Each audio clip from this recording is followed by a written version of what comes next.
Again, ഞാൻ നേരത്തെ അവിടെ പ്രസ് കോൺഫറൻസിൽ പറഞ്ഞ പോലെ ഇത് ഒരു ജോണറിലോട്ട് ഈ സിനിമ ഒതുക്കാൻ പറ്റത്തില്ല.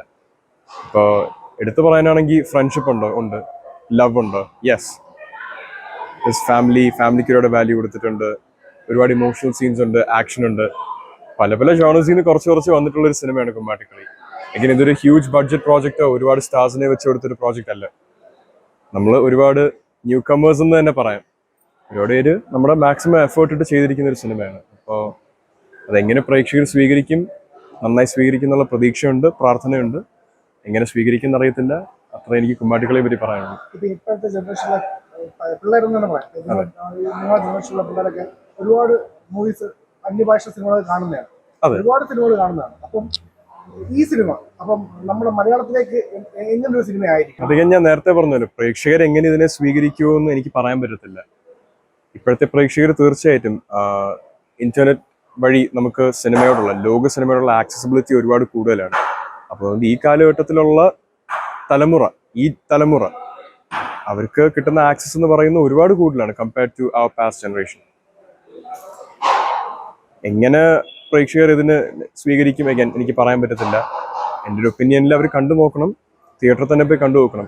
കുമ്മാട്ടിക്കളി മാത്രമല്ല, ARM ഇറങ്ങിയിട്ടുണ്ട്, ബാഡ് ബോയ്സ് ഇറങ്ങിയിട്ടുണ്ട്, ആസിഫിക്കയുടെയും ആന്റണി വർഗീസ് പെപ്പെ എസ്റ്റാന്റെയും സിനിമ ഇറങ്ങിയിട്ടുണ്ട്. അപ്പോൾ ഇതെല്ലാവരും പോയി കാണേണ്ടതാണ്, തിയേറ്ററിൽ തന്നെ പോയി കാണേണ്ടതാണ് സിനിമ. കൊണ്ടൽ ആൻഡ് ഇഷ്കിന്റെ അഗൈൻ ഒരു പെർട്ടിക്കുലർ ജോണർ എന്ന് പറയാൻ പറ്റത്തില്ല. ഒരു ഫാമിലി ഫിലിം എന്ന് വേണമെങ്കിൽ പറയാൻ പറ്റും. ഫാമിലിക്ക് വേണ്ടി ഉണ്ടാക്കിയ സിനിമയാണ്, പക്ഷെ അതിനിടയ്ക്ക് ആക്ഷൻ വന്നിട്ടുണ്ട്. അപ്പോൾ ഒരു മെയിൻ സ്ട്രീം ഫാമിലി മൂവി എന്ന് പറയാൻ പറ്റത്തില്ല. അപ്പോൾ ഏതാ പറഞ്ഞ പല ജോണേഴ്സിൽ നിന്ന് ഒരുപാട് ആസ്പെക്ട്സ് വന്നിട്ടുണ്ട്.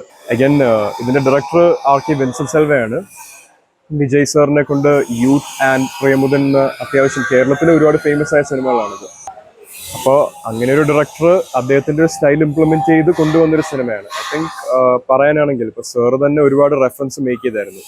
ഡെന്നിസ് എന്ന എൻ്റെ ക്യാരക്ടറിന് വിജയ് സാർ ചെയ്യുന്ന ഒരു ക്യാരക്ടറിന്റെ ഒരുപാട് സാമ്യത കൊണ്ടുവരാൻ നോക്കിയിട്ടുണ്ട്. അത് വന്നിട്ടുണ്ടോ ഇല്ലയോ എന്നുള്ളത് പ്രേക്ഷകർ കണ്ട് തീരുമാനിക്കേണ്ടതാണ്. അപ്പോൾ ആ ഒരു സ്റ്റൈൽ സിനിമ എക്സ്പെക്ട് ചെയ്താൽ മതി. അഗൈൻ അതിൻ്റെ ഒരു തീം എങ്ങനെയായിരിക്കും എന്നുള്ളത് ഞാൻ ക്ലിയർ ആയിട്ട് പറഞ്ഞായിരുന്നു. സോ അതിൽ കൂടുതലൊരു ഒപ്പീനിയൻ എനിക്ക് സിനിമയെ പറ്റിയില്ല. അച്ഛൻ്റെ സിനിമയിലേക്ക് വന്നിരിക്കുകയാണ്. അതെ. അപ്പം അച്ഛനിൽ നിന്നൊരു ഉപദേശം എങ്ങനെയാണ്? കാരണം പുള്ളിയെ പറ്റി സിനിമ പറയുമ്പോൾ ഒരു ടഫ് മാനാണ്, ഒരു ദേഷ്യക്കാരനാണ്. ഇപ്പം പിന്നെ പ്രേക്ഷകർ ഒരു പൊളിറ്റീഷ്യനായിട്ട് കാണുന്നുണ്ട്. അപ്പം അദ്ദേഹത്തിൽ നിന്നുള്ളൊരു എന്താണ് അഭിപ്രായം? അദ്ദേഹം സപ്പോർട്ട് ചെയ്യുക ഇങ്ങനെയാണോ? ഏതൊരു നല്ലൊരു അച്ഛനും ഒരു മകനോട് കൊടുക്കുന്ന ഒരു അഡ്വൈസ് മാത്രമേ എനിക്ക് അച്ഛൻ്റെ നിന്ന് കിട്ടിയിട്ടുള്ളൂ. അല്ല ഒരു സിനിമാക്കാരൻ്റെ അഡ്വൈസ് എനിക്ക് കിട്ടിയിട്ടില്ല. നന്നായിട്ട് പ്രിപ്പയർ ചെയ്യുക, എന്നിൽ തന്നെ ഒരുപാട് കോൺഫിഡൻസ് ഉണ്ടാവുക, that I belong there. Obviously Suresh Gopi എന്ന ടാഗ് വഴിയാണ് ഞാൻ വന്നതെങ്കിലും ഡയറക്ടേഴ്സോ പ്രൊഡ്യൂസേഴ്സ് എന്നെ ഒരു സിനിമയ്ക്ക് വേണ്ടി ഹയർ ചെയ്യുവാണെങ്കിൽ അത് എൻ്റെ വാല്യൂവിന് വേണ്ടി തന്നെയാണെന്ന് ഞാൻ വിശ്വസിക്കണം. ഉള്ളിൽ എനിക്ക് ആ വിശ്വാസം ഉണ്ടെങ്കിൽ എനിക്ക് ഞാനായിട്ട് പോയി നിന്ന് പെർഫോം ചെയ്യാൻ പറ്റത്തുള്ളൂ. ഞാൻ സുരേഷ് ഗോപിയുടെ മോനായിട്ട് പോയി അവിടെ നിൽക്കാൻ പറ്റത്തില്ല ഒരു ക്യാമറയുടെ മുന്നിൽ. അതേപോലെ നമ്മുടെ മാക്സിമം എഫേർട്ട് ഇടുക, give it your best, give it everything you have, ബാക്കി ദൈവത്തിന് വിട്ടു കൊടുക്കുക. ഇതിന്റെ ഒരു അഭിപ്രായമല്ല, പല പ്രേക്ഷകരിൽ നിന്നും കമന്റ്സിലൊക്കെ ഞാൻ കണ്ടൊരു വാചകത്തിന്റെ ചോദിക്കുകയാണ്. പലരും ഫസ്റ്റ് ഓഫ് ഓൾ അല്ല, തീർച്ചയായിട്ടും ഞാനും ലോകത്ത് ജീവിക്കുന്ന ഒരു മനുഷ്യൻ തന്നെയാണ്, ഞാൻ കേട്ടിട്ടുണ്ട്. നമ്മുടെ ജനറേഷനിലെ ഒരു സ്റ്റാർ തന്നെയാണ് രാജുചേട്ടനെ പോലെ ഒരു അത്രയും കാലിബറുള്ള 20ഓളം വർഷമായിട്ട് വർക്ക് ചെയ്യുന്ന ഒരു ആക്ടറായിട്ട് കമ്പയർ ചെയ്യുക എന്ന് പറയുന്നതിൽ ഒരുപാട് അഭിമാനമുണ്ട് എനിക്ക് ഒളിപ്പിച്ചു വെക്കാൻ പറ്റത്തില്ല. ഞാൻ സ്റ്റാർട്ടിംഗ് ലെവലിൽ നിൽക്കുന്ന എന്നെ നിങ്ങൾ കമ്പയർ ചെയ്യുന്നത് 20 വർഷത്തിൽ കൂടുതൽ വർക്ക് ചെയ്ത ഒരു സ്റ്റാർ ആയിട്ടാണ്. So obviously I take that well. Thank you so much. അഹങ്കാരം, കോൺഫിഡൻസ് ഇതിലെന്താന്ന് എനിക്കറിയത്തില്ല. ഞാൻ ഇങ്ങനെയാണ്, ഞാനൊരു എന്നെ തന്നെ ഒരു മനുഷ്യനായിട്ടാണ് ഞാൻ കാണുന്നത്. ഞാൻ എന്തെങ്കിലും ഒരു ചോദ്യം എൻ്റെ അടുത്ത് ചോദിച്ചു കഴിഞ്ഞാൽ അതിന് ക്ലിയർ ആയിട്ട് ഉത്തരം കൊടുക്കുക എന്നുള്ളത് എൻ്റെ ഉത്തരവാദിത്വമാണ്. അത് ഞാൻ ചെയ്യുന്നു. ആൾക്കാർക്ക് അതിൽ അഗൈൻ പറഞ്ഞ പോലെ മനുഷ്യരാണ്, ഓരോരുത്തർക്കും ഓരോ അഭിപ്രായമാണ്. ചിലവരെന്നെ നല്ല കുട്ടി സ്ഫുടതയോടെ കാര്യങ്ങൾ പറയുന്നു എന്ന് പറയും, ചിലവരെന്നെ അഹങ്കാരി എന്ന് വിളിക്കും, ചിലവരെന്നെ പൃഥ്വിരാജ് എന്ന് വിളിക്കും, ചിലവരെന്നെ സുരേഷ് ഗോപി എന്ന് വിളിക്കും. ഇതൊന്നും എൻ്റെ കയ്യിലുള്ള കാര്യമല്ല. എനിക്ക് മാധവ് സുരേഷായിട്ട് ജീവിക്കാൻ പറ്റും. അത് ആൾക്കാർക്ക് വേറെ സ്റ്റാർസിലോ വേറെ മനുഷ്യരിലോ വേറെ ക്യാരക്ടറിസ്റ്റിക്സിലോട്ടോ പേഴ്സണാലിറ്റി ട്രേറ്റ്സിലോട്ടോ സിമിലാരിറ്റി കാണുവാണെങ്കിൽ അത് എൻ്റെ കൺട്രോളുള്ളൊരു കാര്യമല്ല. തീർച്ചയായിട്ടും അല്ല. ഞാൻ നേരത്തെ പ്രസ് കോൺഫറൻസ് ചോദിച്ചപ്പോഴത്തേക്കും പറഞ്ഞില്ല, ചേച്ചിയാണല്ലേ ചോദിച്ചത്. ഞാനൊരു നെപ്പോ കിഡ് തന്നെയാണ്.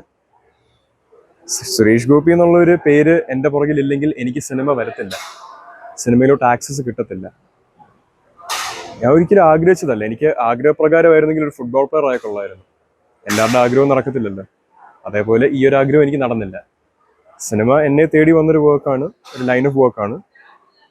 കഴിഞ്ഞ 3 വർഷമായിട്ട്, ഞാൻ തുടങ്ങുന്ന സമയത്ത് 3 വർഷം മുന്നേ, when I was 19, 19 വയസ്സ് തൊട്ട് 22 വയസ്സ് വരെ എനിക്ക് സ്ക്രിപ്റ്റ്സ് വരുന്നുണ്ടായിരുന്നു.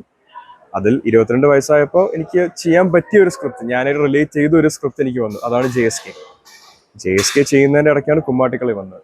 ഇത് രണ്ടും എനിക്ക് റിലേറ്റ് ചെയ്യാൻ പറ്റിയ സ്ക്രിപ്റ്റ്സ് ആയിരുന്നു. അതുകൊണ്ട് ആ തീരുമാനം ഞാൻ എടുത്തു. ഓക്കെ, നമ്മളെ തേടി വരുന്ന വർക്കാണ്, ഒരു പരിധി കൂടുതൽ ഇതിനെ നമുക്ക് ഡിസ്റെസ്പെക്ട് ചെയ്യാൻ പറ്റത്തില്ല. നമ്മളെ തേടി വരുന്നത് നമ്മളൊരു പരിധി കൂടുതൽ മാറ്റി വെച്ച് കഴിഞ്ഞാൽ പിന്നെ നമ്മളെ തേടി വരത്തില്ല. റെസ്പെക്ട് ചെയ്യാം. JSK ഞാൻ ആദ്യം ചെയ്ത സിനിമ അച്ഛനൊപ്പമാണ് അഭിനയിച്ചിരിക്കുന്നത്. അച്ഛനൊപ്പം മാത്രമല്ല, അനുപമ പരമേശ്വരൻ, അസ്കർ അലി, ദിവ്യ പിള്ളൈ, ശ്രുതി രാമചന്ദ്രൻ, പ്രവീൺ നാരായണൻ സാറാണ് ഡയറക്ട് ചെയ്തിരിക്കുന്നത്. സോ അഗൈൻ പ്രേക്ഷകരോട് ഫസ്റ്റ് ഓഫ് ഓൾ ആലപ്പി റിപ്പോർട്സിനെ പറ്റി പറയാം. നമ്മളെ ഇങ്ങോട്ട് ഇൻവൈറ്റ് ചെയ്തതും നമുക്ക് ഒരു പ്രോഗ്രാം വേണ്ടി ഇത്രയും റെഡിയാക്കി തന്നത് ആലപ്പി റിപ്പോർട്സ് തന്നെയായിരുന്നു. ആലപ്പിയോട് ഒരുപാട് അറ്റാച്ച്മെന്റ് ഉള്ളതാണ് എനിക്ക്. കുമ്മാട്ടിക്കളി എന്നൊരു സിനിമ ഒരു 80% ഷൂട്ട് ചെയ്തത് ആലപ്പുഴ ബീച്ചിലായിരുന്നു. ആലപ്പുഴ ബീച്ചിലും അതിന്റെ തൊട്ടടുത്തായിരുന്നു. സോ ആ സിറ്റിയോട് ഓബ്വിയസ്ലി ഞാൻ ആദ്യമായിട്ട് ലീഡ് ചെയ്യുന്ന ഒരു സിനിമ ഓൾമോസ്റ്റ് ഫുൾ ആ സിറ്റിയിൽ ഷൂട്ട് ചെയ്യുന്ന പറയുമ്പോഴത്തേക്ക് എനിക്ക് ആ സിറ്റിയോട് ഒരുപാട് അറ്റാച്ച്മെന്റ് ഉണ്ട്. അതുകൊണ്ട് ഈ ടീമിന് എൻ്റെ സപ്പോർട്ട് എന്നും കാണും. കുമ്മാട്ടിക്കളിയെ പറ്റി പറയാനാണെങ്കിൽ പ്രേക്ഷകർ തിയേറ്ററിൽ പോയി കാണേണ്ട ഒരു സിനിമയാണ്. ഞാൻ നേരത്തെ പറഞ്ഞ സിനിമകളോടൊപ്പം കുമ്മാട്ടിക്കളിയും കാണേണ്ടതാണ്. കണ്ട് അവരുടെ ഓണസ്റ്റ് അഭിപ്രായം പറയട്ടെ. പറയുമ്പോൾ ഒരു കാര്യം ആലോചിക്കുക, എല്ലാവരും പോസിറ്റീവായി ചിന്തിക്കില്ല എന്ന് എനിക്കറിയാം. നെഗറ്റീവായി ചിന്തിക്കുന്നവർ നമ്മുടെ കാര്യത്തിലാണെങ്കിലും വേറെ ആരുടെ കാര്യത്തിലാണെങ്കിലും അപ്പുറത്തിരുന്നത് കേൾക്കുന്ന ആളും മനുഷ്യനാണ് എന്ന് ഓർത്തിട്ട് സംസാരിക്കുക. അത്രയും ചെയ്യാമെങ്കിൽ ഒരുപാട് നന്ദി. നമസ്കാരം. Thank you. So sorry. എല്ലാവർക്കും എൻ്റെയും എൻ്റെ കുടുംബത്തിൻ്റെയും ഹൃദയം നിറഞ്ഞ ഓണാശംസകൾ. Thank you so much guys.